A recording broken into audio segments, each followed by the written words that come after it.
Snake Chinese Horoscope 2024.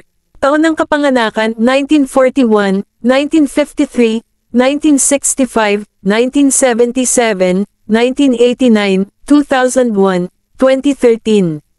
Ayon sa Chinese Horoscope 2024, sa 2024, maaaring asahan ng mga individual ng snake ang isang taon ng pagbabago at paglago. Ang mga prospect ng karera ay maaaring magdala ng mga bagong pagkakataon at pagkilala, ngunit mahalagang mapanatili ang isang maingat at madiskarteng paggawa. Ang mga relasyon ay uunlad ng may tumaas na pagkakaisa at pagkakaunawaan. Dapat unahin ang kalusugan, na may pagtuon sa pangangalaga sa sarili at pamamahala ng stress. Maipapayo na manatiling adaptable at flexible sa harap ng mga hamon.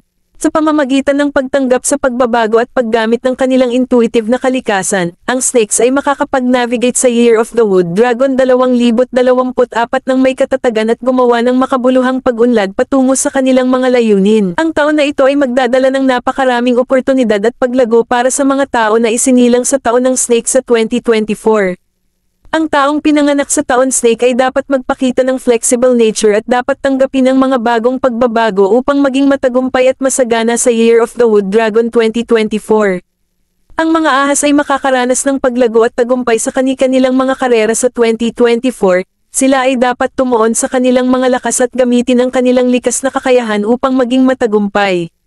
Kailangan nilang tanggapin ang mga bagong hamon at ituloy ang mga bagong pagkakataon na magsisync sa kanilang layunin at etika. Ayon sa Snake Chinese Horoscope 2024, masasaksihan din ng mga snake ang panahon ng paglago at tagumpay sa pananalapi, ngunit kailangan nilang manatiling maingat at iwasan ang pagkuha ng mga hindi kinakailangan. Dapat silang mag-ipon ng pera at mamuhunan sa mga sektor na nangangako ng pangmatagalang paglago.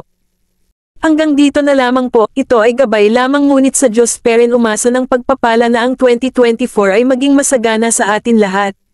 Maraming salamat po. Love and peace.